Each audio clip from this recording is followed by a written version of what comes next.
Қайырлы түн, қалдарыңыз қалай?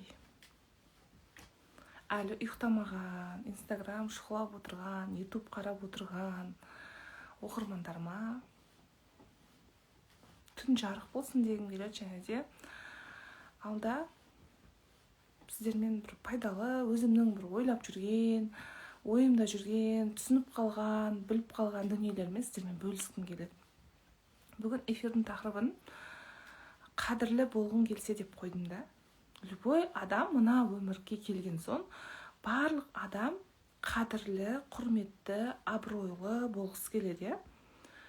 Қолдарыңызды көтеріңіздерші, кім қадірлі болғысы келеді, кім құрметті болғысы келеді, кім сыйлы болғысы келеді. Вот тақырыпты, сабақты енді мен сіздерге сабақ деп айтпай қояйын, просто өзімнің ойыммен, өзімнің толғаныстарымен сіздермен бөліскім келіп жатыр да, чтобы жарты сағат болсын, 10 минут болсын, білген нәрсемен сіздермен бөліссем, мен өзім рахаттанып қаламын да. Қараңыздаршы, біз өзіміз құрметті болғымыз келеді, қадірлі болғымыз келеді, бірақ қарап отырсақ, мен өзім соңғы кездері байқағаным, оказывается, мен бауырсақ пісіріп жатырмын да, өткенде. Бауырсақ пісіріп жатырмын да, бауырсақтың барлығы әдемі шығып жатыр да, бірақ именно сәл не то шығып қалғандар болады, ондай фигурасы біртүрлі, бауырсақтың пішіні сәл біртүрлі неудачный шыққандарын теріп жеп жатыр екенмін да өзім. Сөйтіп балаларым келіп қалады, балаларым қарайды да, ішіндегі бауырсақтың ішіндегі көз түскен әдемісін жеп кетеді да, мен жоқ деп жаңағыдай нашар түрлерін жеп жатырмын да, ойланып қалдым. Балалар маған не үйретіп кетті деп. Балалар бала болса да өзінің қалаған, өзінің таңдаған жеп жатыр да. Ал мен мына жақта ол бауырсақты пісіруге дейінгі процестер бар ғой, қамырын илеп, қаншама пинеті бар, соншама пинетті жасай тұра, мен сол бауырсақтың неудачный шыққан жеп отырмын да. Сол кезде ойланып қалдым, оказывается, мен өзімді үнемі солай жасайды екенмін деп, өзімнің әрекеттерімді байқай бастадым. Сөйтсем, жаңағы тамақ ішіп жатқан кезде де балдардан қалған тамақты жей салады екенмін. Енді ол әрине ысырапшылдық деген тема бөлек, бірақ именно осындай өзімнің мышление дейді ғой, өзімнің состоянием, сондай-сондайларды қарап отырмын да. И жаңағыдай өзім үшін арнайы шай ішпейді екенмін, өзім үшін өзімді құрметтеп отырып алып, баппенен кофе ішпейді екенмін. И ойлана бастадым. Что-то менде еще мен қалаймын, мені біреудің сыйлағанын, мені біреудің құрметтегенін қалайды екенмін да. Бірақ мен өзімді құрметтемейді екенмін. Содан бастап мен түсіне бастадым. Адам өзін құрметті сезінгісі келсе, бірінші өзінен бастау керек та. Өзінен бастау керек. Және де айналасындағы адамдарға да құрметпен қарау керек та. Сен қандай отношение қалайсың айналаңа, сен сондай отношениені бересің. И плюс өзіңе де, бізде мынандай ғой, қонақ келсе жақсымызды қоямыз да, өзімізге келгенде қойып берші деп қойып қоямыз ғой. Вот именно сондай нәрселерді адам өзінің нормасын көтеру керек екен да. И басқаны қонақты қалай сыйлайсың, солай өзіңді сыйлау керек екен да. Өзіңді хандай күт, жат жанынан түңілсін деген сөз бар да. Яғни бұл өмірде қарап отырсаңыздар, мына өмірде, өмір болғандықтан, бұл өмірдегі ең қымбат ол өзіміз да, өзіміз. Мысалы қараңыздаршы, мен осыны түсінуім үшін өте көп уақыттар кетті. Қазақпыз ғой, олай істей алмаймыз деп айтасыздар ғой, бірақ басқалар істеп жатыр ғой. И басқалар істеген үшін оны ешкім жек көріп жатқан жоқ, оны бір жаман деп жатқан жоқ қой. И мен өзімнен байқап жатырмын да, мен қазақтың қазағы, және де енді Қарашаңырақта тұратын, енді мен тұратын жер кәдімгі қазақылықты ұстанған, ұят болады деген жерінде тұрып жатырмын да, шындығына керек. И ойлай бастадым. Енді ақыры мен осындай жерді таңдадым, мен сонда менің сол бауырсақ пісіріп жатырмын, менің қолымнан қаншама бауырсақ шығып жатыр да, сонда мен неужели өзіме бір әдемі бауырсақты позволять ете алмаймын мысалға да. Айтпай-ақ қояйын, андай қымбат киім, анау просто мына бауырсақ. бауырсақтың 1045 бауырсақ пісіріп отырып, сонда өзіме әдемісін қимайды екенмін да. Даже ана манты істеген кезде әдемі түйілген жерін бүйтіп үйдегілерге бересің да, андай шашылып қалатын болады ғой кейбіреулері, түбі жабысып қалған, сондайларын қой бір өзім жасалатын деп солай жасайды екенмін да. И бұл қарап отырсам, біз ысырапшылдық деп айтамыз, ысырапшылдық емес, просто адамның өзіне құрметі жоқтығынан да. Сөйтіп бастан жоқ, езілген тамақ болса, ол наоборот балдарға, как раз анау кішкентай қызымыз бар, кішкентай баламыз бар, соларға и так та бәрі мұжып береміз ғой, қолмен есіп береміз ғой, вот соларға бере бастадым. И түсіне бастадым да. Сосын мынандай адамдар өзгерген кезде бірден результат күтеді да. Мысалға сіз бір егін еккен кезде, егіншілер егін еккен кезде дәнді жаңағыдай қопсыған жерге салғаннан кейін ертесі күні барсаңыздар, бір жеміс беріп тұрмайды ғой, оның бір белгілі бір процесі бар, Мысал үшін қараңыздар, адамның ішіне ұрық біткен кезде ол 9 ай 9 күнге дейін ол жетіледі ғой. Вот сол сияқты бізде де сондай да, біз қандай әдетті, қандай бір дүниені, қандай бір психосоматика бойынша қандай да бір программаны денемізге, тәнімізге енгізген кезде, ол белгілі бір уақытта, кем дегенде 6 ай дейді, 3 ай мен 6 айдың арасында ол жемісін береді міндетті түрде. Енді сосын мен түсіне бастадым. Құрметті болғың келсе, бірінші өзіңнен баста деген. Сөйтіп мен өз-өзімді кәдімгідей ерте тұрып, бұрында, мысалы қазір мен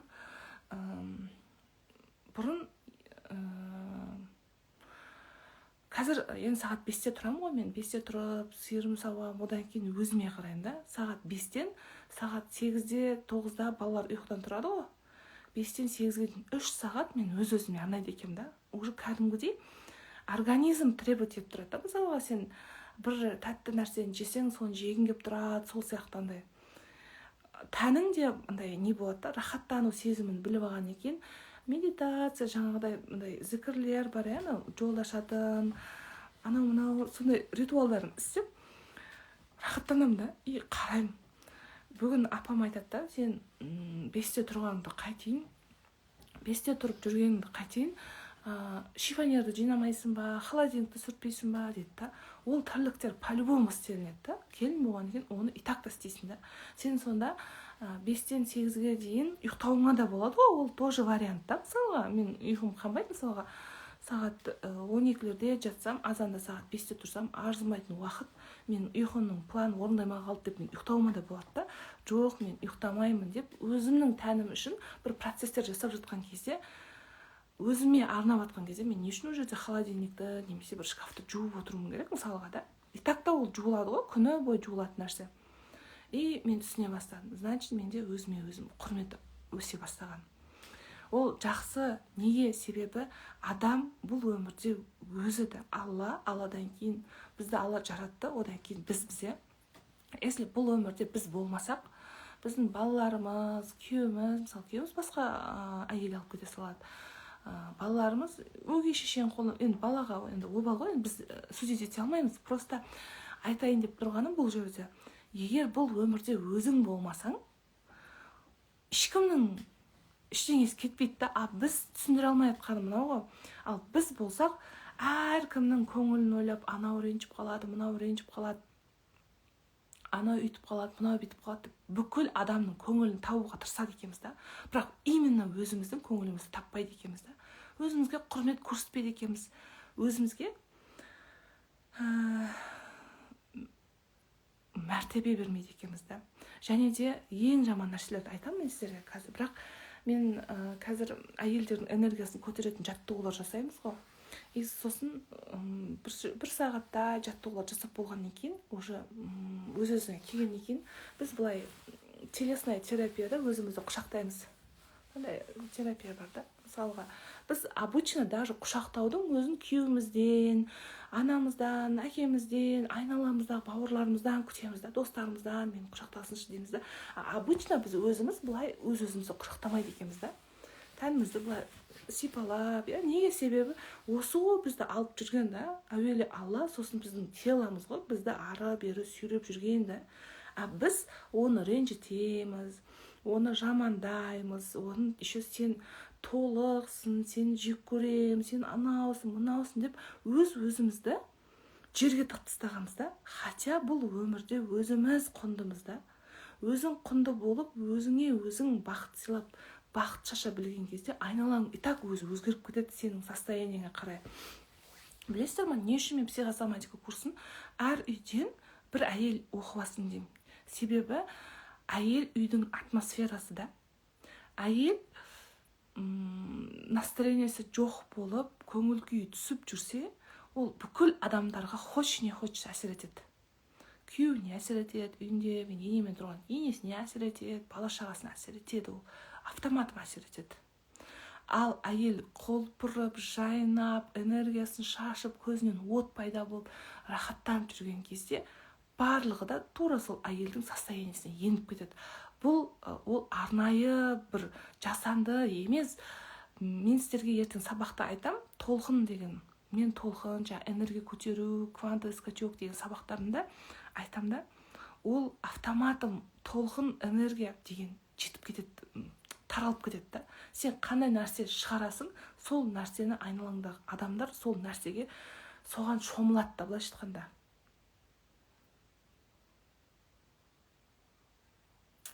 Түсіндіре алдым ба осы? Енді қараңыздар, адам түсіндіңіздер ғой, бұл өмірде өзіміз құнды екенімізді, және де барлық өзімізге байланысты екенін, және де біз өзгереміз деген кезде айналамыздағы адамдардың ой қойшы, болмайтын нәрсе, қой, үйтпе, бүйтпе деп бізге ақыл айтып, бізге ұрсып кететін ол нормальный нәрсе да. Себебі сіз осы уақытқа дейін жаңа білім алған жоқсыз, ізденген жоқсыз, жүрдіңіз да, енді көзіңіз ашылған жоқ, көкірек Алла оятқан жоқ та, былайша айтқанда. Алла оятқан жоқ та сізді. Сіз ояна бастадыңыз, адамдардың барлығы сізге атака жасай бастады. Ол қалыпты жағдайда. Себебі кез келген ішіңізден де шығады, сыртыңыздан да. Ішіңізден, яғни ұйқыңыз келеді сабақ басталған кезде, оқығыңыз келмейді, әйтеуір бір аяғыңыз тартпай солай болады. Сыртыңыздан туған туыстарыңыз, жақындарыңыз сынап, мінеп, сізге сырттан атака жасай бастайды. Бұл деген бізге проверочный, кәдімгідей саботаж деп аталады ол нәрсе. Саботаж деген солай атака жасау. Ол өте қалыпты жағдай. Көп әйелдер қалай жасайды? Именно сол саботаж кезінде, сондай атака кезінде беріліп қояды да, мен дұрыс істемей жатыр екем деп ойлайды. Мен сіздерге айтайын, сіз дұрыс істеп жатсыз, Алла тағала сіздің көзіңізді ашып жатыр, бірақ бір нәрсені есіңізде сақтаңыз да. Сіз осы өсу жолында тұрған кезінде, жаңағыдай білім алып жатқан кезде, сіз айналаңызға міндетсінбеу керек та, яғни мен дамып жатырмын, мен үйтіп жатырмын деп оларға қасарыспау керек та. Просто оқыдыңыз ба, оқи беріңіз, сыртынан Алла тағалаға дұға етіп қойыңыз, Аллахым өзің жеңілдігін берші деп, болды. Ана адамдар қалай өзгеріп кеткенін түсінбейді. Олар қорқып жатыр ғой, сізді бір жаққа басқа жаман жолға түсіп кетті ма, ертеңгі күні бұзылып кете ма. Қазір мысалы көп адамдар психологтарды тыңдатқысы келмейді, себебі келінім өзінше болып кетеді, ертең ұрыс шығып кетеді, ертең бұл бірдеңені шығарады деп әр адамның ішіндегі таракандар оянып кетеді да, сөйтіп жаңағы келінді, өзгерем, дамимын деген келінді жан жақтан қорғай бастайды. Негізі ол қорғау процесі, ол ұрсу емес. Сізді қорғағысы келіп жатыр. Бірақ сіз уже дұрыс жолда екеніңізді, ешқандай да жаманшылық емес сіздің отбасыңызға, сіз отбасыңыз үшін тырысып жатқаныңызды, сіз сол жаңағыдай сынақ сәтте сынып кетпеу керексіз ғой. Өзіңізді әдемі түсіндіре алдым ба осы? Ол даже ғылыми тілде Пандораның қорабы деп аталады екен. Мен соны естіген кезде таң қалдым, мынаған да анықтама бар ма не психологияда деп. Так, түсіндіңіздер ғой, сосын адамды өлтіріп жіберетін, адамды өзіңді сындырып, өзіңді жерге тығыз жіберетін нәрсе, ол өз-өзіңді сынау, өз-өзіңді жек көру, өз-өзіңді қабылдамау, және де өз-өзіңді іштей жеп қою ғой. Неге? Мысалға қараңыздар, біз ойлайсыздар ғой сіздер, мен өсек айтпаймын, өтірік айтпаймын, ешкімді ала жібін аттамаймын, бірақ сіз өзіңізге келгенде өзіңізді жеп, неге сен үйтесің, неге бүйтесің деп, ең қиын нәрсе ол адамның өз-өзін іштей жеп, өз-өзін былайша айтқан кезде адам құрлы көрмей, адамдармен салыстырып өз-өзін құрметтемегені ең ауыр күнә екен да. Себебі сіз ойлайсыз ғой, мынау өсек айтқан күнә, біреуді жамандаған күнә деп.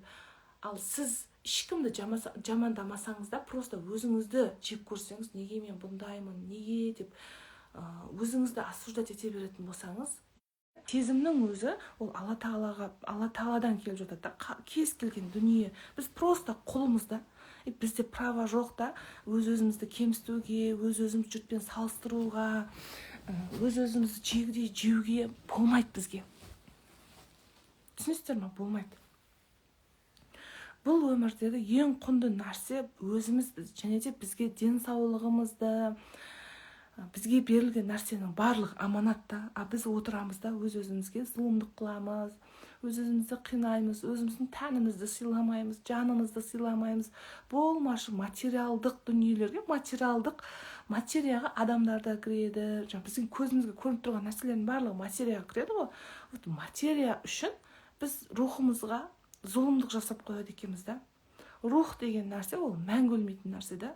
Содан кейін шығады біздің ішкі халіміз, дәл қазіргі ішкі халіміз, ол біздің жаңағы рухымыздың алған травмаларынан келеді екен да. Самооценка деген нәрселердің барлығы ол именно сол біздің рухымызға кәдімгідей сөз сүйектен өтіп ДНК-мызға кіріп кеткен да. Сол үшін де бізде вроде барлығы жақсы, ақшаңыз да бар, дүниеңіз де бар, бала-шағаңыз бар, жап-жақсы күйеуіңіз бар, бірақ сізге бірдеңе жетіспейді да. Сол кезде адамдар айтады ғой, мынаған не жетпейді өзі деген да, кейін дейді да. Мысалы қараңыздаршы, адам үш түрлі жолмен өзгереді да. Ыбырай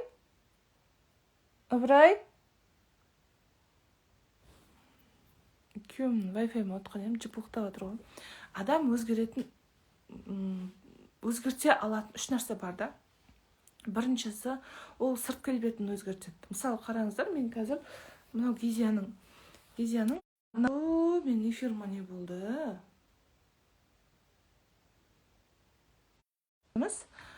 Қараңыздаршы, дұрыс иә, вайфай дұрыс істемей жатыр. Ендеше тәнді өзгерту, ары кетсе сырт келбетті өзгерту 1-2 сағат, макияж жасайсың, күшті киім киесің, сөйтесің да зін болып шыға саласың, Ал тәнді өзгерту ол белгілі бір уақытты талап етеді. Мысалға, сіз армандаған салмағыңызға жету үшін кәдімгідей артық әрекет етесіз.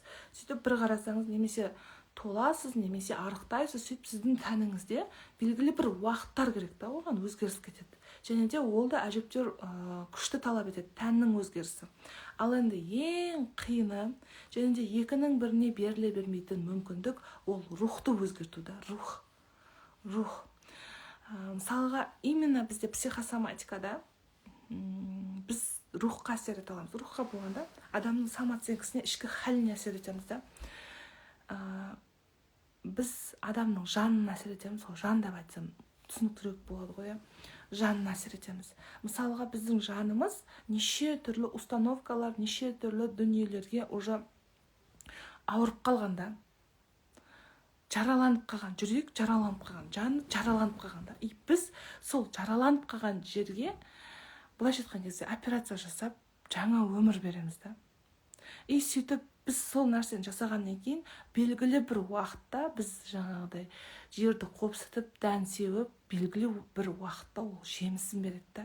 Дәл қазіргі біздің өміріміз, жолымыздың болмай жатқаны, қарызға кіріп жатқанымыз, неше түрлі жағымсыз ситуациялар, немесе жағымды ситуациялар, ол сіздің бір кездері салған, сіз өзіңіздің тәніңізге салған сіздің жемісіңіз да. Сіз уақыт өте келе, дәл қазіргі сәтте сіз соның жемісін жеп жатсыз да. Қарызға кірсеңіз, кезінде сіз сондай нәрсені тартып алғансыз, установканы. Жақсы өмір сүріп жатсаңыз, алдындағы уақытта сіз сол нәрселерді өзіңіздің өміріңізге тартқансыз. Енді қараңыздар, егер де өміріңіз жақсы болса, одан да жақсы жаққа өзгертуге болады. Немесе өміріңіз нашар, қарыздан қарыз, өмірі бір самооценка төмен, ішкі халіңіз нашар, бірдеңе жетпей, мен түсінемін ол халді. Мен себебі өзім өте көп жұмыс жасадым онымен. Сондай ситуацияда тұрсаңыз, онда оны жақсы жаққа өзгерте аламыз өзіміз. Сосын мынандай нәрсе бар да, айттым ғой жаңа, материалдық дүние үшін рухыңды жаралап алма деп. Себебі рух бізге бәрібір ертең, мысалға, біз сол дүниелермен, қорқыныштарымызбен, неше түрлі установкаларымызбен біз күресіп, жаңағыны шешіп сабағын алмайынша, біз осы өмірімізде, мысалы, мен айданамын, қай уақыт, қай жасыма кеп қайтыс болатынын білмеймін да, бірақ мен өзімнің ішкі жаңа блоктарымды тауып шешпесем, ол менің қызыма өтіп кетеді да. Түсінесіздер ме? Мен қазір өте қатты қуаныштымын, себебі мен Алла тағала маған сондай адамдар жіберді, оянған, солар арқылы мен ояндым да, мен түсіндім. Мына өмірде әкеге ренжуге болмайтынын, шешеге ренжуге болмайтынын, қайын жұртты жамандауға болмайтынын, өзіңнің нағашы жұртыңды жамандауға болмайтынын, өз жұртыңды вообще адамзат баласын жамандауға болмайтынын, вообще мықтылап тұрып түсіндірді да, көзімді ашып тұрып. Соны сіздерге де өзімнің сабағымда, аяғым үйіп қалды ғой, өзімнің сабағымда жақсылап тұрып түсіндірем деген ниетім бар. Не үшін, анау не үшін, мынау не үшін деп сұрайсыздар ғой. Вот соның барлығы сабақта жауап болады. Енді қараңыздаршы, бұның барлығы бір мен ақылды болып кеткеннен емес, просто мен іздендім. Менде проблема болды деп айттым ғой. Мен енеммен вроде жақсы келін болам, вроде барлығын жақсы істеп жатам, бірақ по-любому сыйламайтын да. Бір өзімді құрметсіз сезінемін да. Сөйтсем, оказывается, мен өз-өзіме құрмет көрсетпейді екенмін да. Маған, ой, бола береді, анауысы бола береді. Күйеуім бірдеңе етпесе, ұнаса да, ұнамаса да бола береді. Түбі өзіме құрметсіз, өз-өзіме адал емеспін да.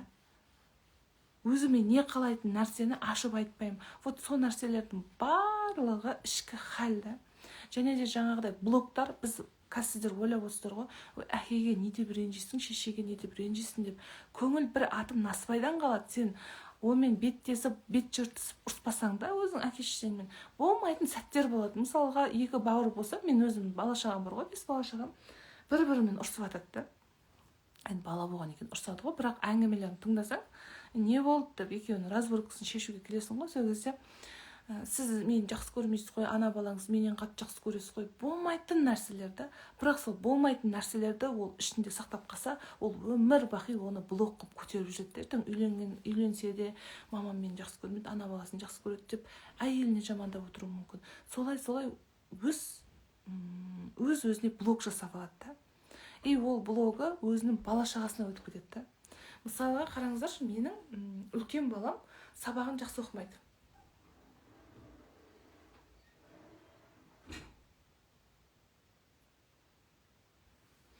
Так, самооценкам төмендігімін не өміріңіз себебі деп айтады ғой қазір бәрі айналаммен дейді. Жоқ, айналада да мәселе емес. Самооценка ол ішкі хал. Ішкі хал напрямую рухқа байланысты. Мысалға, ол кезде біздің анамыздың сезімінде, әкеміздің сезімінде, ата-бабаларымыздың сезімінде барлығы біздің ішкі халіміз, олардың ойлаған установкалары, олардың көзқарасы. Біз жаңадан мысалға туған жоқпыз ғой, біз әкемізден және анамыздан сол екеуінің қанынан жаралдық. Олардың анамыздың қанында қанша адам бар, әкеміздің қанында қанша адам бар, олар қандай ата-бабалар, қандай адамдар болды. Солардың по-любому қаны біздің тәнімізде. Олардың установкалары, неше түрлі нәрселердің барлығы бізге енгендіктен бізге қан арқылы да келеді да ол нәрсе. Сол үшін енді бұл сабақта айтылатын нәрсе, мен сіздерге бұны бүйтіп айта салмаймын, ренжімеңіздер, себебі бәрібір де тегін дүниенің қадірі болмайды, және де ол тегін дүние по-любому не қылмайды да, санаңызға сіңбеуі мүмкін. Енді мен сіздерге мысал айтайын. Мысалға, менің үлкен балам сабақты жақсы оқымайды да. Оған біреу сабақ оқысай десе, болды, бір десем бұлқан-талқан болып жылап қалады. Немесе оған бірдеңе сөйлесең бар жатады да. ешкімді тыңдамай үйден шығып бір жақтарда тығылып жүреді. Үлкен балам сондай мінезі бар. И ол мінез менің мінезім да. Менде сондай мінез болатын. Балам өзімді көрсетіп тұр да менің. И жаңағыда үйдегілер айтады, бұл мінез нашар, анау мынау дейді. И мен баламды түсінемін. Себебі мені көрсетіп тұр да ол. И баламен сөйлесем. Мен кішкентай кезінде нені айтқым келді, нені жеткізе алмай қалдым. Вот соны именно сұраймын. Алихан, не болды саған? Сен мына нәрсені не үшін бүлдірдің? Не болды? Қандай себеппен бүлдірдің? Айта бер, мен саған досыңмын ғой. Анаң емес, досың деп қабылда, мен саған ұрыспаймын. Не айтсаң да ұрыспаймын деп мен одан сұраймын да. Неге? Себеп мен бала кезінде менде сондай болғам, и менен ешкім сұраған жоқ та. Ол бала қандай нәрсе істесе де анасы немесе айналасындағы туыстары көңіл аударту үшін істейді да ол нәрсені. Мысалға, мен сондай бірдеңе бүлдірген кезде, маған да кезінде внимание жетіспегендіктен мен сондай нәрселер істегем да. И балам соны қазір көрсетіп жатыр да. И мен маған жетпеді ғой, мен сұраған жоқ қой, Айдан жайшылық па, не істедің мынаны деп сұраған жоқ. И мен ол кісілерді кінәламаймын, себебі ол кезде психолог болған жоқ, мынандай нәрселер болған жоқ. А мен қазір балаларыма сұраймын. Сол екінші балам қазір ғана ұрыс шығарды. Қызға қараш, бесік тербеш десем, мен ақ жұмсай бересіз, аналарды жұмсамайсыз, үйтпейсіз, бүйтпейсіз деп.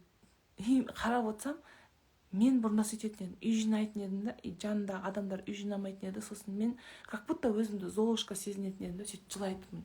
Неғып мен соншама мені жақсы көрмейді, неге ана балаларын қатты жақсы көреді, неге мені жаман көреді деп. Мен сондай бар еді. И соны мен екінші балам көрсетіп жатыр да, менің состояниямды да. И кейін енді қараңыз, мен оны қалай шешем? Жан, Сүйініш деген балам барам. Сүйініш, не болды? Жылап жатыр. Жыла. Не айтқың келіп жатыр? Мам, сіз мені жақсы көрмейсіз. Жақсы көремін, білесің ғой. Жақсы көресіз ғой, бірақ неге мені жұмсай бересіз? Сен себебі тірлік жақсы істейсің. Енді сіз мен тірлік істеп жатсам да келіп апам ұрсып көреді.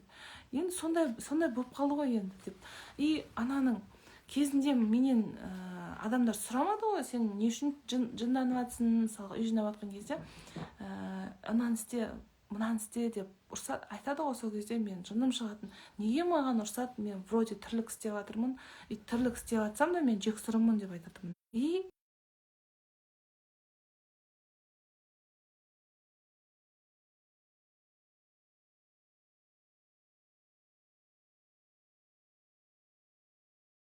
айтшы деп. Ішіндегісін бәрін айтады. Сен қандай болсаң да жақсы көремін. Анау мынау деп. Мен кезінде мен не естігім келді сол ситуацияда, сол нәрсенің бәрін балама айтамын да. И балам жеңілдеп өз-өзіне келеді да. Вот сол үшін ғой айтады, 14 жасына дейін баланың ауруы, баланың мінез құлқы тікелей анасына байланысты деп. Енді қараңыз, бүкіл балаларым, 5 балам 5 түрлі мінез бар, и оның барлығы менің ішімде бар. Мысалға, менің 3-ші балам Ғани Салих өте анандай вниманияны өте қатты талап етеді. Вниманиядан бұрын, қалай айтсақ болады, өзінің әдемі екенін біледі, өзінің сүйкімді екенін біледі, симпатичный екенін біледі. Жүрген жерінде өзін андай жоғары ұстайды да. Ол нәрсе менде де бар да. Өзім ана балама қарап, ой тоба, тура өзімнің мінезім бар деп. Қырсықтығына дейін ой бұрмай деймін да. И мен балаларыма қарап өзімді түзеймін да. Айтады ғой, сен балаларыңды тәрбиелемей, өзіңді тәрбиеле деп ше. И қараңыз, мен екінші балам жаңағы сәл агрессивный да. Мысалға, маған жақсы көрініп, үй жинап, үйтіп бүйтеді сосын кейін, бірақ сәл неғса болды, інілеріне ұрсып, үйтіңдер, бүйтіңдер деп жаңа командовать етеді. Командовать еткені де тура өзіме ұқсайды да. Қараңыздаршы. Алма ағашынан ұзап түспейді деген тура менің нәрселерімді қайталайды. И 4-ші балама кеттік. 4-ші баламның мінезі кипиш жанушы. Кипиш, мама деп. И сосын внимание максимум. И ана мінезі, қалай айтсам болады, шын әйтеуір өзіңе жапса береді. Мама деп ше. Әйтсе кішкентай, одан кейін қандасы бар ғой, өзін бір бөпе сияқты көреді да. И ол да менің мінезім. Мысалға, мен ізденімпазбын, ананы білгім келеді, мынаны білгім келеді. Өмірге бір андай интерес құрып қалған адаммын ғой мен өзім. Мынандай нан неғылсам қандай болады. Мысалға маған бір нәрсе ұнаса, немесе бір нәрсе бір отклик беріп қалса, мен соны до конца добивать еткенше ананы шұқылай беремін, бұл не үшін, бұл қалай сонда деп. Мысалға біреу бір техниканы айтып қала ма, ол қалай жұмыс жасайды, ол не үшін жұмыс жасайды, оның әсері қандай деген сияқты менің кипишавать етіп іздегенімді балам көрсетіп жатыр да. Мен соны мойындадым, қабылдадым. Қабылдадым, мойындадым да.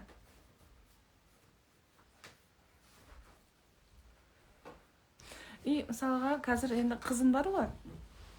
Қызым маған женский энергияны көрсетіп отыр да. Әйел болуды, қыз болуды, еркелеуді, қылық көрсетуді қызым мені тәрбиелеп отыр да. Сол сияқты мына өмірде былай қарасаң, любой нәрседен, если сіздер оянатын болсаңыздар, мына өмірде әртүрлі ситуацияны Алланың беріп жатқан мүмкіншіліктерін көре бастасаңыздар, сіздер таңғаласыздар ше. Мысалға маған балаларыма өзімнің мінезімді көрсетіп жатыр да. И мен хорошо что білем, оларға не керек екенін, психосоматолог ретінде уже олардың менен не требовать етіп жатқанын білем. Кезінде мен сол нәрселерді аламағам, и мен балаларыма соны айтам. Жаным, мен сені жақсы көрем. Қандай болсаң да жақсы көрем. Не болса да жақсы көрем деп оларға өз махаббатымды білдіремін. Білесіздер ме, сіздер ойлайсыздар ғой, мынау ашу, ыза, осын мен алдында да бір эфирлерде айтқам. Ашу, ыза, кек, сондай нәрселер адамның тұншыққан сезімдер ғой, айта алмау да, дер кезінде айта алмау. Сол сияқты адамның мына жақсы көру сезімдері бар ғой. Сезім білдіру, жаңағыдай балаларың жақсы көресің, бірақ эгоң ұстап қалды. Немесе күйеуің жақсы көресің, оған жақсы көрем деп айта алмайсың. Айтсаң, анау құтырып кетеді деп ойлайсың. Ұйқымға отырып жатыр. Сондай сияқты біздің ішімізде сақтап қалған сезімдерімізде бізге зиян келтіреді да. Қалай сонда? Біріншіден, біз барлығымыз потоктамыз, бізде энергия ағысы бар, денемізде энергия ағылып келе жатқан кезде біз жаңағыда жақсы көретінімізді айтпай, немесе өкпе-ренішімізді жасырып қалып, блокқа түсіріп қойды екенбіз тәнімізді. Тек қана өкпе-реніш қана адамды блокқа түсірмейді. Адам өзінің жақсы көретін сезімдерін айтпаса да, өз тәнін блокқа түсіріп қойды екен да. Мысалға, сіз балаңызды жақсы көрем деп айтқыңыз келеді, айтайын десеңіз, атаңыз немесе енеңіз қарап отыр, сосын кейін барып, сіз айтпай қалдыңыз. Мысалға, балаңыз дастархан басында, балаңыз бір сүйкімді қылық істеді. Сіз елжіреп кеттіңіз, жаным деп қойдыңыз да. Сол кезде енеңіз, ойпырмай, баланы сен-ақ туған екенсің ғой деп қалды да. Сіз бұлай істеу дұрыс емес екен, айтпайын дейсіз да, ішіңізді сақтап қаласыз, тығып қаласыз. Одан кейін келесі жол балаңыз сондай бір қылық істеген кезде, эфир сақтаймын. Сондай бір қылық істеген кезде, ана балаңызға жаным деп бір елжірегіңіз келеді, бірақ ана жақта үлкендерден үй аласыз да, сөйтесіз де айтпайсыз. Айтпаған сезімнің өзі блок болады да, сізге зиян тигізеді. Түсінікті ме осы жер? Так, жарты сағат бойы эфир болып та, не инсайт, не ой түйдіңіздер?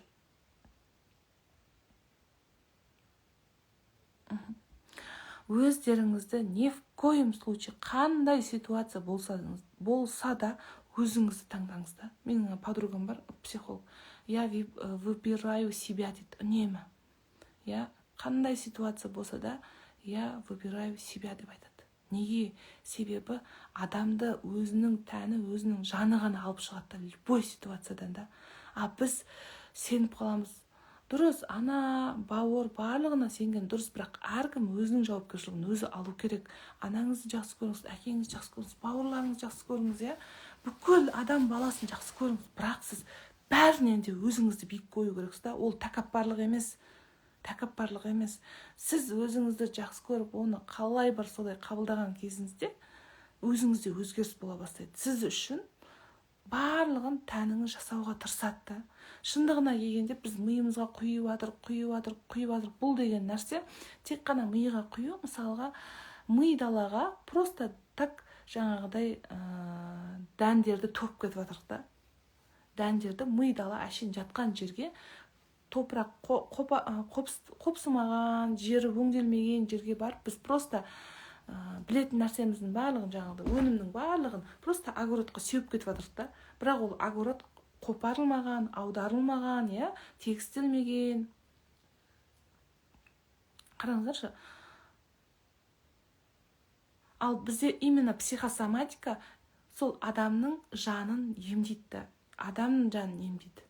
Және де жаңағыдай сіздің жерді қопсытқан сияқты, жерді құнарландырған сияқты, тәнді де құнарландырады да.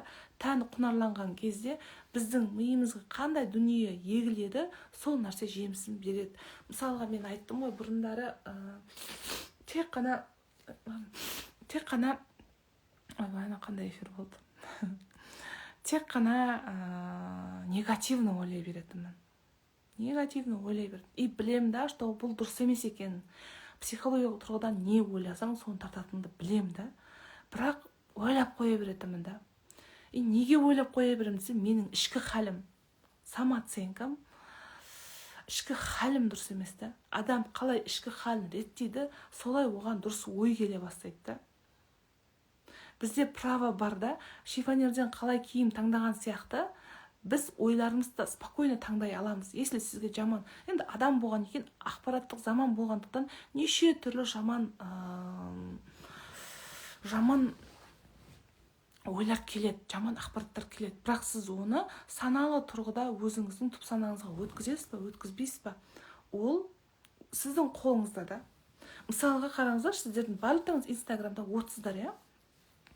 Сіздердің интересныйларыңызда, сіздің фокусыңыз не нәрседе, сол нәрсені көресіздер. Сол нәрсенің интересін шығарып береді. Әшейін Инстаграмның өзін айтайын сіздерге. Адамның ойлау процесін ол мүмкін емес ол нәрсені айтып жеткізу, бірақ просто әшейін Инстаграмның системасын айтайын. Сіз не нәрсені көп көресіз, сол нәрсені автоматом өміріңізге тартасыз, иә? Оны Инстаграм дәлдеп беріп жатыр. Сіздің интересіңізде, сіздің неге қызығушылығыңыз бар, соны көрсетіп жатыр. Ал енді қараңыздар. Егер сіз ойласаңыз, Инстаграмның өзі сөйтіп жатса, сіздің миыңыз не істемей жатыр, иә? Құдіретті Алла сіздің соншалықты мүмкіншілігі көп миыңызда неше түрлі нәрсе болып жатыр да. Мен мына жерде мынандай нәрсе айтқым келіп жатыр да. Мысалға, қазір сіздер қараңыздар, Алланың құдіреттілігін айтайын, сіздер тафаккур жасайықшы, бір қараңыздаршы. Тафаккур деген тахаджуд намазын сіздер түнді сағат 1-2-ден бастап тізеңіз тозып тахаджуд намазын оқып, бірақ сіз сол күйді сезінбесеңіз, бір ерекше күй бар Алла Тағаланың бізге беретін да. Сіз сол күйді сезінбесеңіз, ол тахаджуд намазыңыз қабыл болмауы да мүмкін да. Ал мына тафаккур деген нәрсенің қабыл болмауы мүмкін емес та. Ол деген былай. Қараңыздаршы, просто так. Міне қараңыздар. Қараңыздар, терең тыныс алайық та. Қазір сағат 12-ден 10 кетті. Сіздер мені Қазақстанның түкпір-түкпірінен көріп отырсыздар, иә? И моментально естіп отырсыздар, иә? Моментально естіп отырсыздар. И моментально менің түрімді көріп отырсыздар. Түкпір-түкпірде отырсыздар бір. Менің даусымды естіп отырсыздар. Түрімді көріп отырсыздар. И түсініп отырсыздар да. Просто тафаккур жасайық. Тафаккур деген Алла Тағалаға қазір ғажайыбын сезініп практика жасап жатыр. И қараңыз, қандай чудо да, сіз одновременно мені көріп, менің түрімді, даусымды, мимикаларымды, менің айтайын деп тұрған сөзімді, жүрек толғанатын жерлерді түсініп отырсыздар да. И бұл нәрсе шынымен де ғажапты, шынымен де Алланың құдіретінің шексіздігі да. Міне ғылымдар, мен сіздерге бір киноны айтам, сабақта трансформациялық кино, сол киноны көрсеңіздер, түсінесіздер. Мидың золотые руки деген кино бар. Сол жерде бір профессор нейрохирург мимен жұмыс жасайды да, миға ота жасайды нейрохирург. И сол айтады, мидың құрылысында дейді, мидағы тамырлар, мидың системасында адам сөзі, есту жүйесі, көру жүйесі, барлығы мида орналасқан ғой. Әрқайсының өзінің функциялары бар.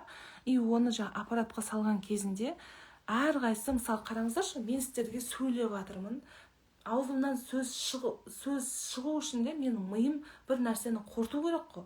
Ойым бір нәрсені қорытып аузыма салды, аузымнан шықты да сізге барды. Сіз қаяқта отырсыз, не важно да, айда отырсыз ба, Марста отырсыз ба, сіз соны көріп отырсыз. Екеуміз қазір жақын отырық та. Сіз мені көріп отырсыз, сіз менің айтқан сөзімді тыңдап отырсыз, түрімді көріп отырсыз да. Бұл ғылыми тұрғыда қарасаңыз, бұл өте үлкен процесс та. Кәдімгідей мына ауыздан шыққан сөзді адам оны түсіну үшін кәдімгідей клиникалық дәрежеде нейрохирург айтады да, ұзақ процесс дейді да. Мына толқын барып анаған барады, ол толқын просто сіздер түсініп қана қойып жатқан жоқсыздар ғой. Деп бір инсайттар келіп жатыр, мынау не айтып жатыр деп сіздер бір ойда отырсыздар да.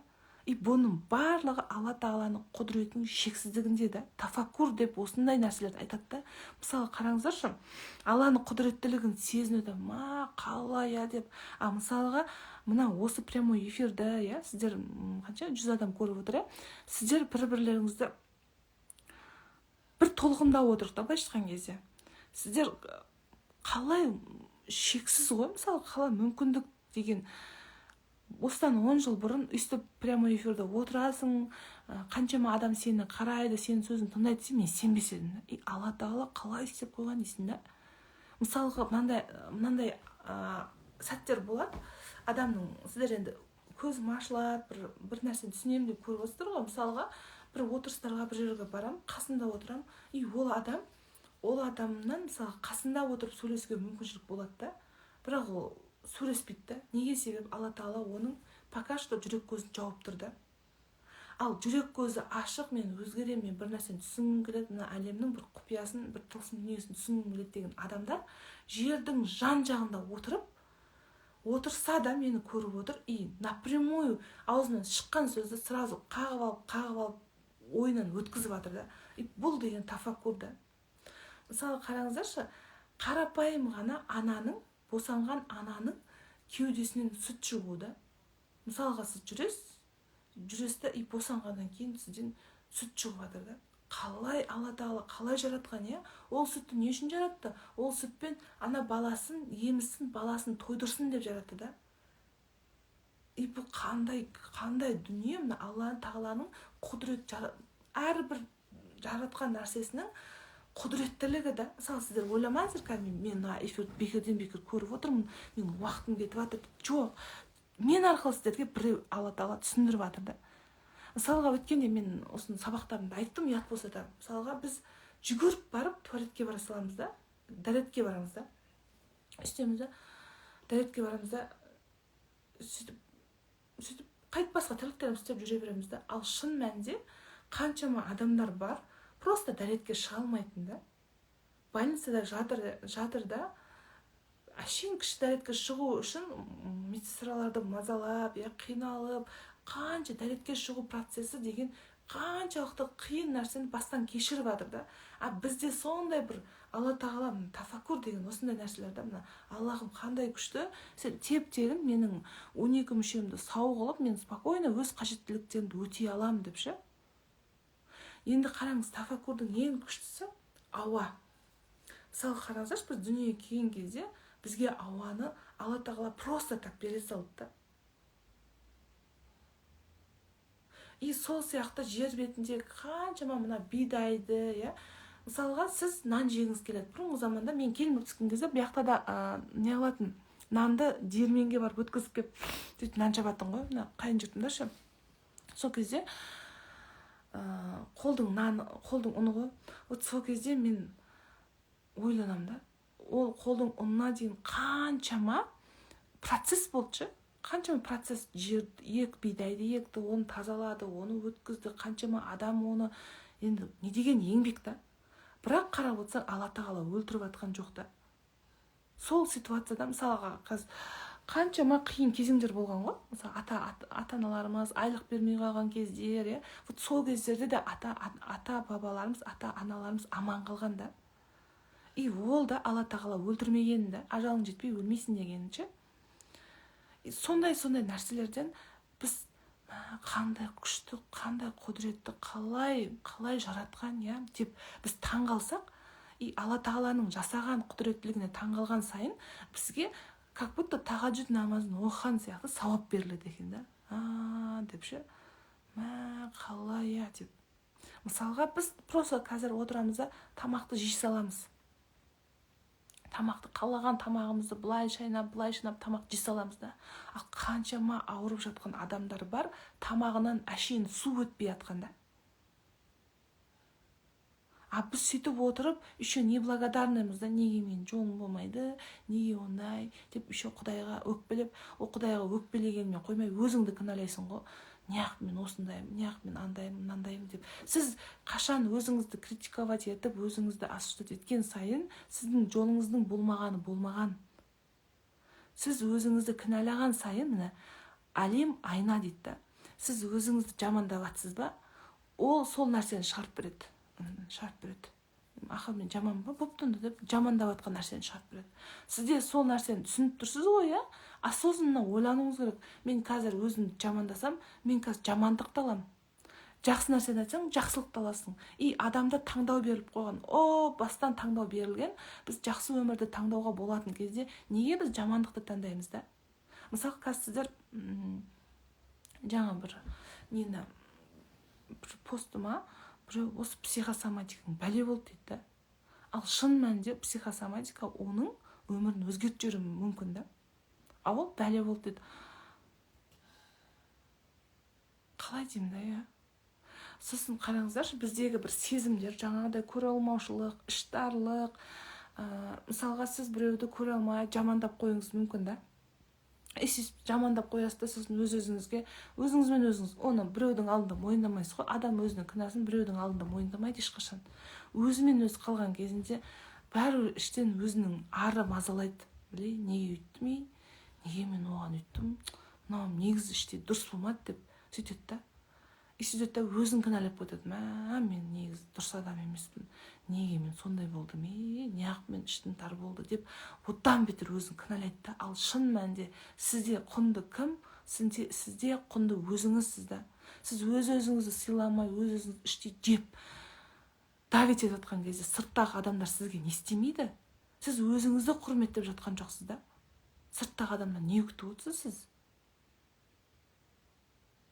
Мысалға, қазір психосоматика курсына 10 000 теңге деп атам ғой. 10 000 теңгеге мен сонша курс берем, қаншама білім берем десем, біреулер 8 000-ға беріңізші, 5 000-ға беріңізші деп андай базар сияқты қалып жатыр да. Сен түсінші жаныма, 10 000 теңге қаншама білім алып жатсың. Мақұл, сен 2 000 теңге экономдап жатсың, сол 2 000 теңгені болмайтын бір кола алып, болмайтын нәрсеге жаратып жүреді. Мысалға, фитнесқа 15 000 теңге абонемент алуға, айына 15 000 теңге фитнесқа қимайсың да, себебі қымбат дейсің да. Ал сен 15 000 теңгеге просто ресторанға барып, бір тамақ ішіп, тамақ ішкеніңе 15 000 теңге ресторанға қымбат емес та, нормада. Вот адамның санасы қалай деймін да. Адамға не пайдалы нәрсе болады, сол нәрседен адам қашады екен да. Мысалға, сізге фитнес пайдалы, 15 000 теңге ердің құны емес, 15 000 теңге сіз 8 рет, бір айда 8 рет посещение жасайсыз, сізде әжептәуір бойыңызда, тәніңізде өзгеріс болады, сіздің денсаулығыңызда өзгеріс болады, сізде шынымен де бір жетістік болады. Сіз бірақ қиналасыз ғой. Біліңіздер, қиналған нәрсенің артында үлкен бізде потенциал, үлкен бізде қабілет, үлкен бізде ризық жатады да. Біз қиналғымыз келмейді да. Қойшы, бармайым демесе қымбат деп өтірік сылтау ұрта саласыз да. Сөйтіп кафеге подружкаларыңызбен барғанға 10-15 000 теңгені просто так шығара саласыздар. Оны бір пайдасы болса мейлі ғой, ішіп туалетке шығарасыздар да. Қараңыз, сізде екі вариант бар, не фитнесқа бару, не кафеге бару подругаларыңызбен. Сіз 100% кафені таңдайсыз. Себебі сізге зачем бар? Денеңізді шынықтырып, өз-өзіңізді қинап, абыржытып, комфорт рахат қой. Бірақ біліңіздер, сізге дәл қазір норма болып тұрған, барлығы нормально болып тұрған нәрсе ертеңгі күні сізді састатын болады. Түсінікті ма? бүгінгі сабақ түсінікті болды ма? Өзіңізді любой уақытта өзіңізді таңдадың. Бұл эгоизм емес, бұл тәкаппарлық емес. Сіздер ол тәкаппарлықпен шатастырмаңыздар. Тәкаппарлық емес. Ең басты өзіңізді қадірлеңіздер. Бұл қазір сіздер ойламаңыздар, Айдана сөйтіп айтты деп, ертең күні барып, ана жерде бірдеңелер істеп, ұят болып қалмасын. Мен просто өзіңізге жаның ашып, біреу осы әңгімені естіген екен, ұйықтай бергім келеді, мен негізінде ұйқым келеді, ұйықтай берген ғой. Жаным ау, ол ұйқы, ол нәпсі болып тұр ғой. Бұл жерде біз өзімізді, рухымызды жаралап алмауымыз керек та. Рухты жаралап алсаң, ойбай, проработка терапиямен зорға кетіресің. Мысалы қараңыздаршы, сіз макияж жасап жатсыз да? Сізге макияж жасап жатырсыз, немесе өзіңіз боянып жатсыз, боянып жатып, көзіңізге мына стрелканы не то сызып қойдыңыз да, мысалға былай емес, былай сызылып қалды, немесе былай сызылып қалды. И сіз аласыз да, тәніңізде тұр ғой, аласыз да, аласыз да, оны просто так сыртып, қайтып басқасын әдемі сыртып аласыз да. Ал рухта, жанда, біреу жаныңызды жараласа, немесе өзіңіздің жаныңызды жараласаңыз, ол нәрсе, ол бүйтіп өшіре салатын нәрсе емес. Ол деген, сіз егер бұны реттемесеңіз, бұл нәрсе сіздің 7 ұрпағыңызға дейін кетіп қалуы мүмкін да. Сондай нәрселердің барлығын мен оны сабақта айтамын сіздерге. Бұны просто так бере алмаймын, Просто андай ғой, любой нәрсенің құны болу керек. Ол құны төленбеген нәрсе по-любому сізге кірмейді да. Бекерге ауырған ауырып болады. Жақсы, онда кері байланыс беріп жүріңіздер. Эфирді сақтаймын. Негізі бұл уже сабақ бітті. Өзіңді құрметтеу, өзіңді қадірлеу. Өзіңді құрметтеу, қадірлеуді тәкаппарлықпен вообще салыстырмаңыздар. Просто шынайы түрде өзіңізді жақсы көре біліңіз. Шынайы түрде құшақтаңыз, жаным әшейін деп. Мысалға мынандай ситуациялар болып қалады енді. Түсінбестік сәттер болып қалады. Мысалға сіз істемеген нәрсені, сіз жасамаған нәрсені жасадың деп айыптауы мүмкін. Немесе сіздің шынайы ішкі ниетіңізді білмей, сізді бекерден бекер кінәлауы мүмкін, қаралауы мүмкін. Сол кезде сіз жылап жатып қалмай, просто өзіңізге айтыңыз, жаным Айдана, негізі қазір адамдар түсінбей тұр, бірақ уақыты келеді, сенің сәтің туады. Алла әділ, кез келген сәтте Алла тағала, Алланың көзі тура болсын деп, сіз просто сол сәтте неге деп шырылдамаңызды, ақтамаңызды да. Егер адамдар тыңдамай жатса, ақтамаңызды да. Просто өзіңіз құшақтаңыз, жаным, қандай жағдай болса да, мен сені жақсы көремін. Кім саған, қандай жандар сенбей жатса да, мен саған сенем деп өзіңізге адал болған кезде, реально мынау өмірде өзгереді, жолыңызда ашылады. Енді қалай айтсам болады, адам Алла тағала жүрек көздерін ашып тастайды да. Енді бұл состояние, бұл күй бір ғарышта ұшып жүрген сияқты бір рахат сезім да. Түсіндіре алдым ба? Бүгінгі тақырып өте алдыңғы эфирлерге қарағанда өте жоғары деңгейі мықты сабақ болды.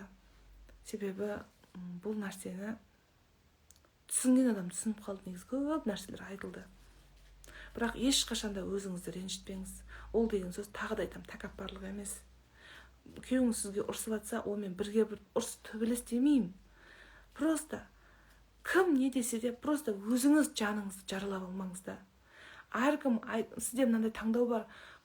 Айналаңыздағы адамдар сіздерге қанша нәрсе айтса да, қандай оңбағансың, анау мынау деген қандай нәрсе айтса да, сізде таңдау бар да, оны қабылдамауға.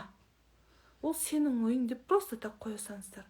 Онымен жолысып, ұрсып керек емес. Себебі ол солай ойлап тұрған адам, сен оны шындығыңды айтып, сен оған ақталғанмен де ол ойын өзгертеді деген шамалда.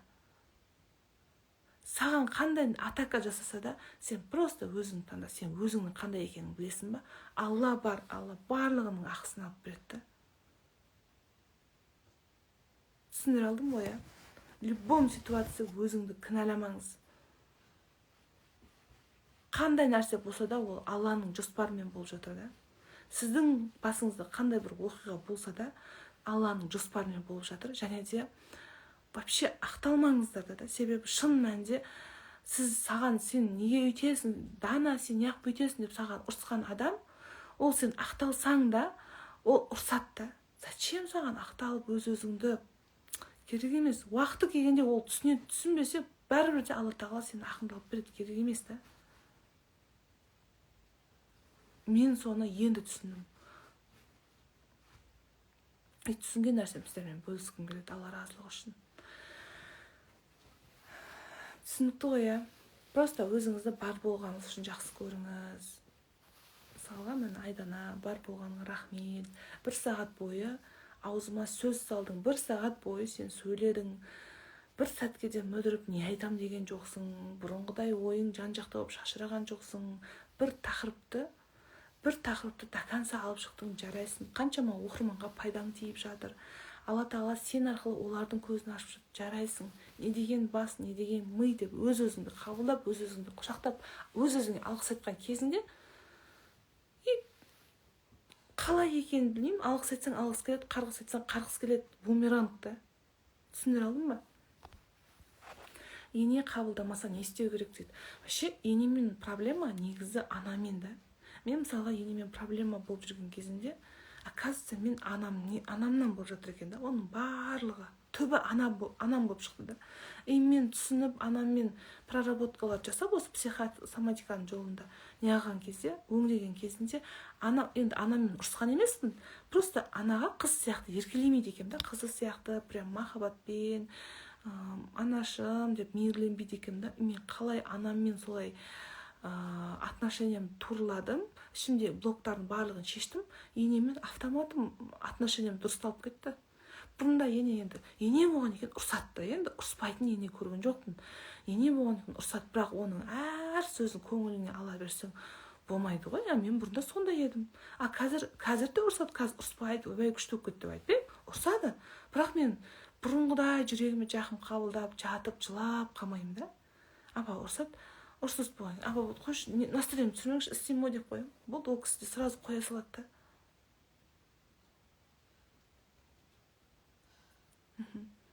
Сосын адамда проблема қай кезде болады? Шарт қойған кезде болады. Мен тұрмысқа шыға алмай жүрмін, ұнамайтын жігіттер көп. Сіз просто программаңызды өзгертсеңізші. Программаны былай өзгертуге болады. Мен жақсы алақанында салып аялайтын, бай қуатты жігіттің,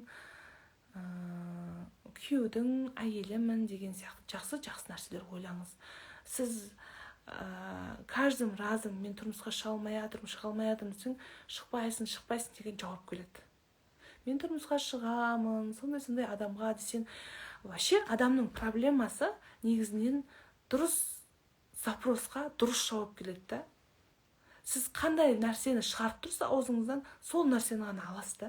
Мысалға сіз просто айнаға қараңыздаршы, сіз практика айтайыншы. Айнаға қараңыз да, маған берші деңіздерші. Немесе тұрмысқа шығып, просто қазір сізде тұрмысқа шықпай жатсыз да, айнаға қараңыз да, тұрмысқа не алып шықпай жатырмын деп сұрай беріңіз да. Сосын ұнамайтын жігіттер көп десеңіз, именно сізге ұнамайтын жігіттерді әкеліп береді, и именно сізге тұрмысқа шықпайтын варианттарды қарастырады. Ол солай, өмірдің заңдылығы сондай да, әлем заңдылығы. Мен осыны түсініп алған екен, мен әр сөзіме абай бола бастадым. Абай болғанда абай бола бастадым да. Неге себеп? Әр сөздің құдіреті бар, және әр сөз орындалып кетеді. Сіздер ойлайсыздар ғой, жазсам орындалады деп. Зачем сізге жазып басыңызды қатырып, когда сіз аузыңызбен ақ орындата алатындай мүмкіншілігіңіз бар кезде да. Қазір жазу да оңай емес, шаршайсың, қолдарың талады да.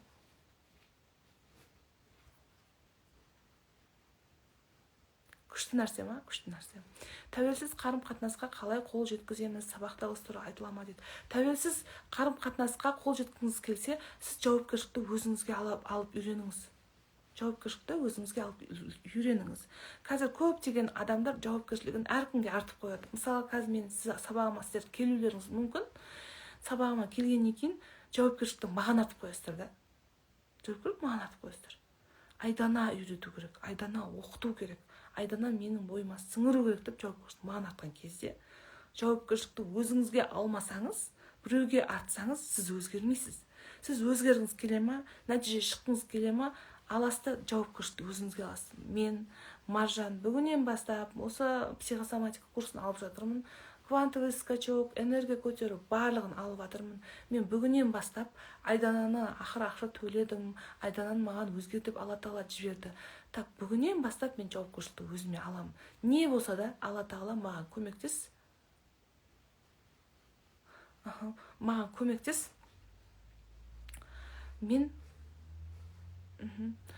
Мен осы сабақты алғым келеді, мен білгім келеді деген кезде сізге көмек кереді. Маған ана кісі жаз деді. Былай ғой, мен сіздерге айтайыншы.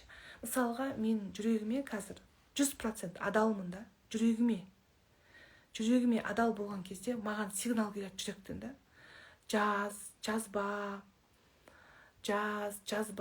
оқыма. Мысалға кеше мен күйеуімнің жолдастарымен бір отырысқа бардық. Сол кезде осы психосоматика жайлы болды. Сол кезде бір жігіт, ол кісі басқа кісіден оқыған, олар қымбатқа оқыған әйел екеуі. И сөйтіп ана жерде менімен психосоматика жайлы сөз таластырып отыр да, енді типа анау мынау деп кемсіткісі келіп тұр енді. Сөйтіп мен басында байқамай қалдым өзімді, жүрегімді тыңдамай қалдым да. Сөйтіп жоқ, ол надан ғой деп мен айтса бастадым. Сол кезде жүрегімнен, ішімнен кәдімгідей күш келді да. Сөз таластырма дегенше. Сөз таластырма. Сен жеңіле сал, мақыл дей сал депші.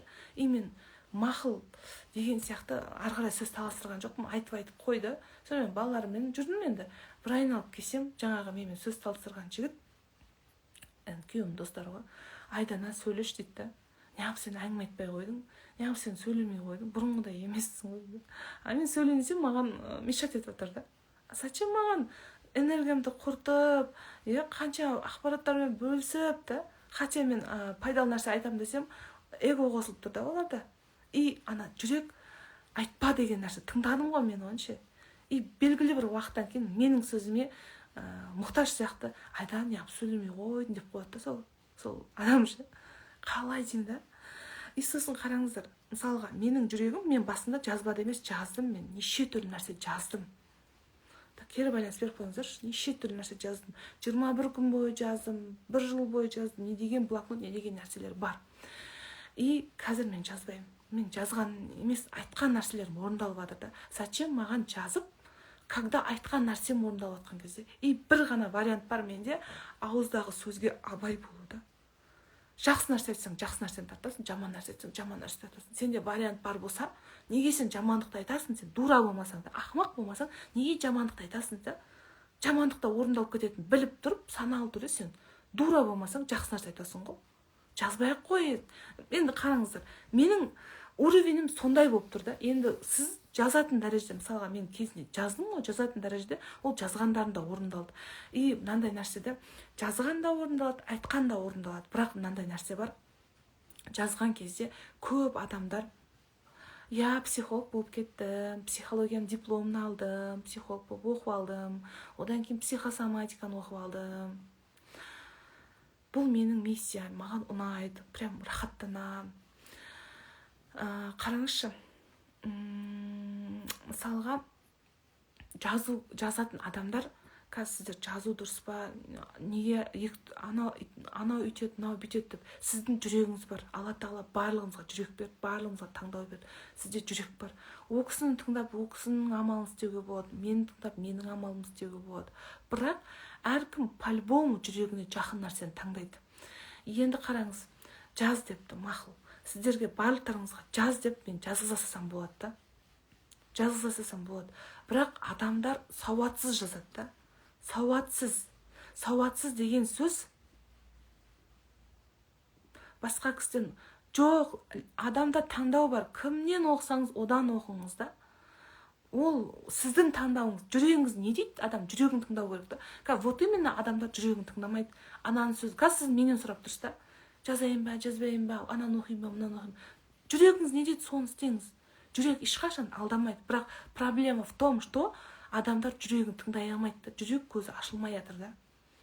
Енді қараңыз, сауатсыз қай мағынада? Қате жазады деген мағынада емес, мына орфографиялық қателіктер кетеді деген мағынада емес. Қате жазады деген, сауатсыз деген нәрсе былай. Сіз армандарыңызды жазғыңыз келеді делік. Мысалға, сіз машина алғыңыз келеді, үй алғыңыз келеді, бірақтан адамдар көп дүниені материяға байланып қояды, байлап қояды. Қателікте сол материядан бұрын біздің көрінбейтін әлеміміз бар, 95%. 95% неше түрлі күшті байлықта барлығы бар да, бірақ біз оны көрмейміз да. И қараңыздаршы, біз былай жазамыз. Үй алғыңыз келеді, мысалға, мен үй алғым келеді дейсіз. Просто жазып қоясыз, үй алғым келеді деп. Бірақ сіз білмейсіз, ол сіздің сауатсыз жазғаныңыз болып саналады деп ойлаймын мен өз басымша. Сізге қандай үй керек? Маған осындай районнан, мысалға микрорайон Нұрсаттан 3 бөлмелі 90 квадрат метр үй керек, іші ақ болсын, свежий ремонтпен, наличка болса наличка, ипотека болса ипотека. Вот осы сауатты жазу. Вот сауатты жазу. Сауатсыз жазу деген былай. Мен машина, маған жүріп тұратын машина болса болды дейсіз да. Сауатсыз жүріп тұратын машина болса болды дейсіз да. И сіз Запорожье аласыз да. Еще ол жүрмейді да. Себебі сіздің запросыңыз жүріп тұрса болды. Жүріп тұру деген сөз уже сауатсызға жатады. Неге? Себебі тұру ол айдалмайды, жүрілмейді ол. Просто машина болды. Біресе жүреді, біресе тұрады, біресе жүреді, біресе тұрады. Сізде мынандай вариант бар кезде, мен Прада автокөлігін қалаймын, жемчуг түсте, ішінде жаңа осындай кожаный немесе араб, анау деген сияқты четкий нәрсеге, солай жазсаңыздар намного тез орындалады да. И сосын сауатсыз жазу деген былай. Ақшасына қарай емес, вообще армандаған кезде логиканы қоспау керек. Оны мен сабағымда айтамын. Логика қосылған жерде, мысалға, сіз қазір ипотекамен үй алуды жоспарлап отырсыз, примерно сізде 2 миллион ақша бар. Сіз ақшасына қарайсыз да, маған 20 миллион үй болса болды. Сіз логикамен есептеп тұрсыз ана жақта. Ал логика нәзік әлемді көрмейді. Логика тек қана 5% материяны ғана көреді. А бізде нәзік әлемді көретін 95% бізде мынандай нәрсе бар да. А біз оны көрмейміз да. Қай уақытта жазасыз? Вообще мен сіздерге жаз деп жатқан жоқпын. Просто сауатты жазу түсіндіріп жатырмын да. Жазсаңыз да болады. Енді жүрегіңіз қалайды. Если жүрегіңіз жаз десе, жазыңыз. Жазбай қой, просто ауызбен айт, уже тренировочный адамдар болады да. Мысалға, біз күйеуіміз екеуміз Мальдивте армандарымызды жаздық. Армандарымыз жазған кезде екеуміз отырмыз қарама-қарсы, давай бір жылға план құрайық, енді армандайық деп. Сөйтіп жазып отырып қой, енді жарты сағат болып отыр. Сөйтіп менде 5-6 парақ кетіп отыр ғой, армандарын жазып отырып қой. 1 парақ кет, 2 парақ кет, 3 парақ, 4 парақ. Күйеуім көшіп кеткен ғой. Ол бір беттің жартысын толтыра алмай отыр да. Мен 6 парақ жазып отырмын да. Неге? Себебі уже прокачанный болып кеткен да. Уже өзіңе не керек екенін білесің да.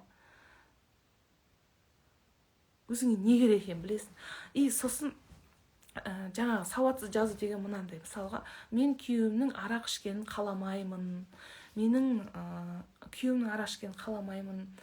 Күйеуім арақ ішпесе екен деп жазып қойыңыз мүмкін да. Күйеуім арақ ішпесе екен деген нәрсе, күйеуім арақ іше берсін деген сөз былай айтқан кезде. Напрямую ше. Если сіз күйеуіңіздің арақ ішпеген қаласаңыз, сауатты түрде былай жазуыңыз керек. Күйеуім салауатты өмір салтын ұстанады деп жазасыз да. Түсінікті ма? Күйеуім мені ұрмасыншы емес, күйеуім мені алақанда аяласыншы, махаббатпен қарасыншы деп жазуыңызға болады. Күйеуім мені ұрмасыншы емес, күйеуім маған махаббатпен қарасыншы, алақанда аяласыншы деген сияқты. Вот сауат деген сол. Если сіз жаңағыдай сауатсыз жазып қойсаңыз, күйеуім мені ұрмасыншы, ешқашан күйеуім ішпесінші, немесе жаңағыдай үй алайыншы десеңіздер, нақты жазбасаңыздар, сіз жаңағыдай ипотеканың үлкен суммасындағы қарызына кіріп кетуіңіз мүмкін да. Мысалы, қазір не көп үйлер беріліп жатыр ғой, қанша үйлер беріліп жатыр, бірақ үстіндегі проценті бешеный да. Мысалға, 20 миллионның үйіне сен 60 миллион қайтарасың да үкіметке. Үй дей беріп, сен сондай үйге ұрынып қалуы мүмкін да. Когда сен наличкаға алуға, немесе проценті аз болатын үйді алуға болатын біле тұра, сен жаңағыдай 2 есе 20 миллионнан 60 миллионға қылып қайтару деген қалай ол? Ол орындалып кетуі мүмкін да, себебі сен үй керек деп жазып қойдың да. Сен ар жағында детальдарын жазбадың да. Получается, сенің арманың орындалды ма? Орындалды. Бірақ сауатсыз болды да. Түсінікті ма? Эфир ұнады ма? Мен өзіме ұнады. Аллаға сансыз шүкір айтамын, өзіме рахмет айтамын. Себебі 70 минут бойы қаншама адамды аузыма қаратып, өзім бір сәтке кідірмей, мүдірмей, эфирді әдемі алып шыққаным үшін Айдана саған рахмет, қарап отырған сіздерге де рахмет. Алла зейіндеріңізді ашсын, көкірек көздеріңізді ашсын. Енді таңдау сіздерде. Жазасыз ба, жазбайсыз ба, оқисыз ба, оқымайсыз ба, жүрегіңіз не дейді, соны істеңіздер. Мен мысалға жазыңдар десем, тупо барып жаза бермеңіздер да. Адамның жүрегі не дейді, соны істеңіздер. Жүрек не дейді, соны істеңіздер. Түбінде логика емес, жүрек алып кетеді да. Адам қашан толыққанды күшті өмір сүреді, жауапкершілігін өзіне алғанда да. Қазір сіздер отырсыздар ғой, анау өйтті ғой, сонда сенікі дұрыс па, қайсыларыңа сенеміз деп қоясыздар ғой. Еще да қайсыларыңа сенеміз деп қойды. Жүрегі не дейді, соған сен. Еще ұрсады, қайсыларыңа сенеміз. Жүрек не дейді, жүрек ешқашан алдамайды да. Бұл проблема сол, біз жүрек көзін жауып тастаған, жүректі естімейміз да. Тек қана логикаға сенеміз. 1 миллион ақшамыз бар, депозиттен 20 миллионды үй көреміз. Былай істеймін, еще оның жолдарын қарастырып қоясың ғой. Зачем онда армандап жазып, ақыр сен шешім білесің да. Қандай үй алатынды білесің. Зачем жазбай-ақ қой онда? Барады екенсің, мынандайына кредит алады екенсің, кредитті алу үшін жаңағыда ай сайын осынша теңге шығады, ол осынша теңгені айлығынан осыншасын құямын деп сен бәрін жоспарлап отырсаң, Алла керек емес қой, саған өзің шеше береді екенсің ғой бүкіл проблемаңды. Сонда Алла не үшін? Айтқан жоқ қой бізге, сұраңдар, менен көмек сұраңдар, мен көмектесемін, маған бір қадам жақындасаңдар, маған бір қадам жақындасаңдар, мен сендерге 10 қадам жақындаймын, маған қарай жүрсеңдер, мен сендерге жүгіремін деп айтқан жоқ па? Сонда сен отырып алып, шешім қабылдап, шарт қойып отырасың. Кто ты такая деп ұрысып кеткені? Қой, жақсы, ұйықтайық, мен азында 5-те тұруым керек.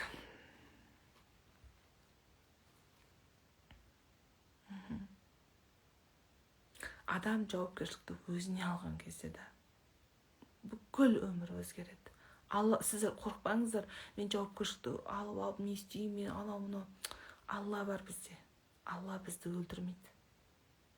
Алла бізді миллиондаған ұрықтың ішінен бізді анамыздың құрсағына алып түсірді ма? Значит, біздің көрер жарығымыз бар да. Біз мықтымыз. Біз анамыздың құрсағына түскен сәттен бастап біз мықтымыз, по идее ше. А біз сол жаңағыдай ананың көңіліне қарап, мынаның көңіліне қарап, бір өз-өзімізді жегідей жеп жүрміз да. А шын мәнде не стоит? Сенің өзіңді кінәлауыңа, сенің рухыңды түсіруге ананың сөзі не стоит? Құрып кетсін деңіздер да.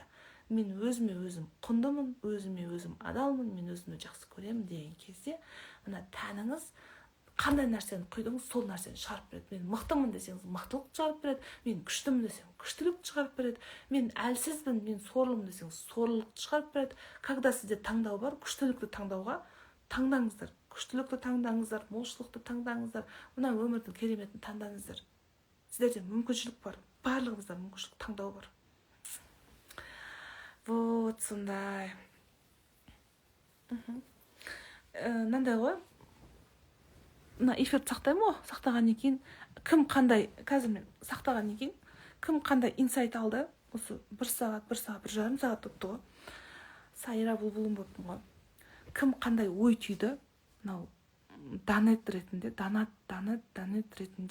маған жылы комментария жазып жіберсеңіздер, себебі алу беру балансы болады да. Сіздер қазір 1,5 сағат бойы қаншама пайдалы ақпарат алдыңыздар, ол сіздің 1,5 сағатыңыз ауаға ұшып кетуі мүмкін да. Неге? Себебі сіз қарымта берген жоқсыз да маған. Қарымта деген, мен ақша демей қой, просто жылы комментарий немесе түйген ойыңызды осы эфирдің астына жаза кетіңіз. И сол кезде ол білім сізге сіңеді. Алу беру балансы болады. Түсінікті ғой, Алла разы болсын сіздерге, маған уақыттарыңызды қиып, енді маған емес, ештеңеге не случайно, алла тағала қалады, сіздер осы эфирдан біраз ақпарат алдыңыздар. Жақсы, аман болыңыздар.